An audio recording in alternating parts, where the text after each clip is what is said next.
Well, this title screen's a distant memory. I am Couch Coop and I'm digging out my older patch reviews, putting them all in a chronological list so we can look at the sort of evolution of Cyberpunk 2077. I also can't have hours and hours of this footage on the hard drive. I've got to get it off, I've got to move on. And looking at the numbers for the early patch reviews on my channel for this game, it was a heartbreaker, really emotional. It was awful, to be fair. Any engagement on this from my subscribers would be absolutely amazing. Any comments, I don't have to be positive, would just make my year. Last Cyberpunk video got 400 views. The videos we're going to look at average at around 15 to 60,000. I'll also timestamp this intro because no one gives a shit, let's be honest. Anyway, on that motivational note, let's get started.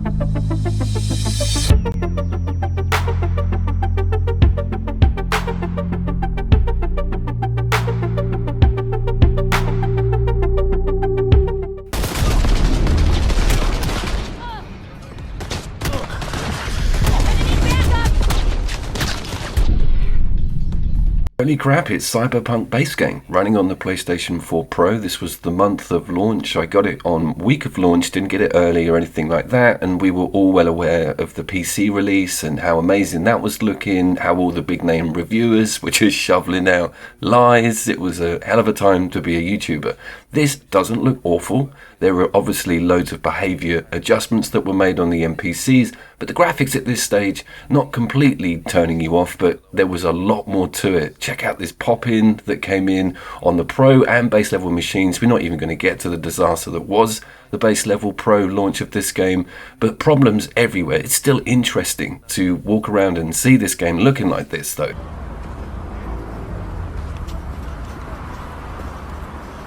Okay, on to 1.1. That video got huge interest because obviously the game's broken. This was their first update and nothing much really changed. A bit of improvement on a lot of base level graphics, but we did not see enough.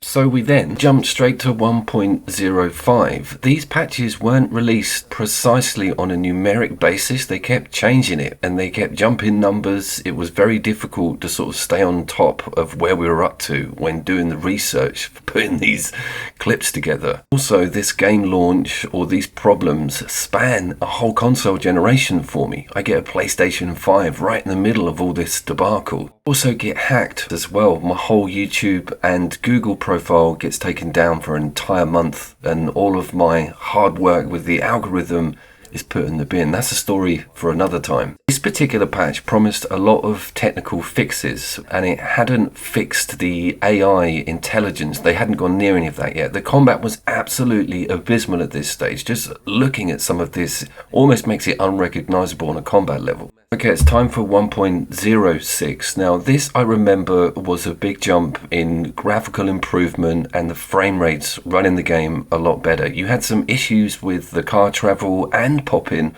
with walking around, and I remember taking an example of going to some problem areas. This game didn't look awful at this point and things looked like they were turning around. They'd stuffed quite a lot of patches within that first quarter of launch and this one was one of the more significant. I was really starting to work with the game. I was feeling its very flexible photo mode was helping me show off some of its assets and things were looking really good at this point, and I was thinking, wow, we're going to get a very good PlayStation 5 version of this game. There is a little bit of story behind that. We don't get the 5 version off the bat. It runs on the 5 with backwards compatibility. That is coming up.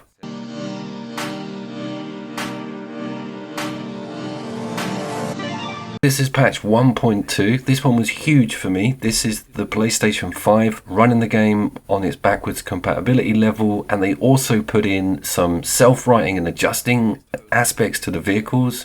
They roll, they aren't stuck to the roads. but they had issues with the top speed still, and we also have zero police system and zero AI intelligence. We do, however, have 60 frames per second, and this was the point where I realized how good looking Cyberpunk could potentially be. I wasn't suffering any lag in the photo mode, and I was kind of getting comfortable with the game. Do remember, however, we are still in the phase where key quests in the campaign are stuck and you can't get past certain points. They haven't addressed a lot of those issues yet.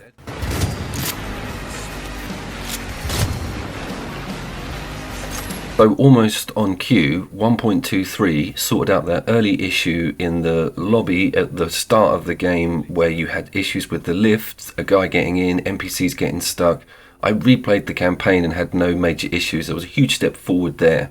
We didn't see any improvement on the famous opening scene. We're still looking at very barren streets and hardly any car or proper pedestrian traffic. However, the performance is fantastic and things are certainly looking up on how the game runs when you go around town at high speed. But just look at these roads. I can believe how barren this game looked.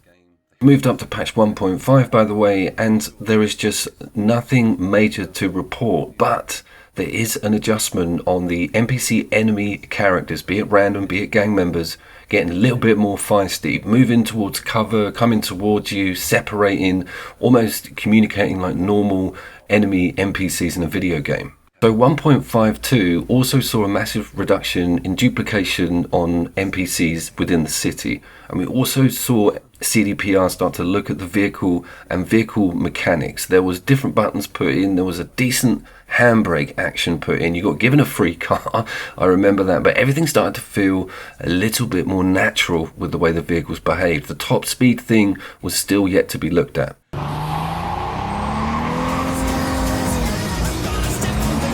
Also, the absolute state of these roads, it was like ghost town. It got worse at night. We also had Goldfish roundabouts slow down, so nothing was really in the right place with driving around the city and Cyberpunk 2077 at this point. So this is 1.6. This update was huge. They ran a big PR campaign with Edge Runner, an anime series that released on Netflix, and this is the game actually sat on my SSD. Notice they gave us a free upgrade for the PlayStation 5. If you were to click back to the start of the video and look at what this game rolled out as compared to this, you'd be gobsmacked. Ray tracing's coming in here. We get a proper performance mode.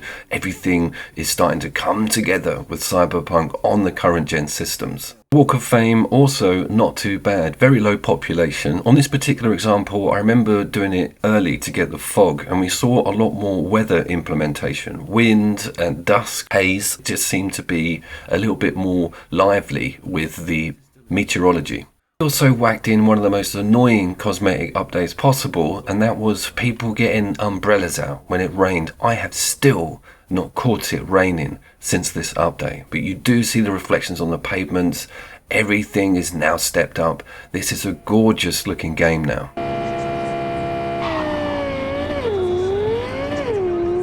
Is it playing gorgeous yet? Well, we've got a working campaign. We've got a defunct police force still, but all of the drive-in, some of those high-speed mechanics are in the right place. The cars feel completely awesome. So we're about 80% there. We also don't see a lot of gang interaction and wars. I caught a little bit of it going on early patch, but things do change. We'll be right there. Suspect's vehicle has been located. Details have been sent.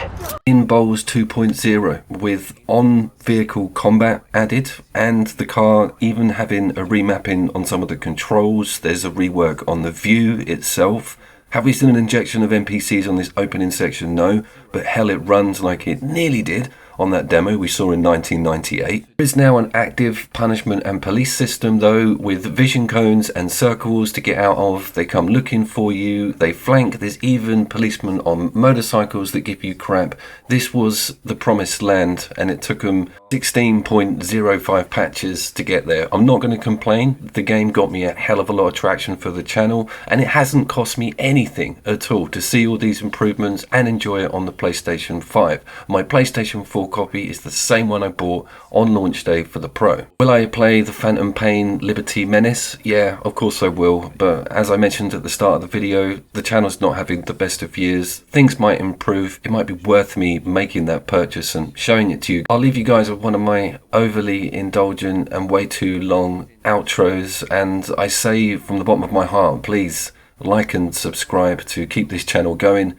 And I will, of course, see you down there. By the way, this is patch 1.05. I forgot to put into the actual video. Look at the state of it.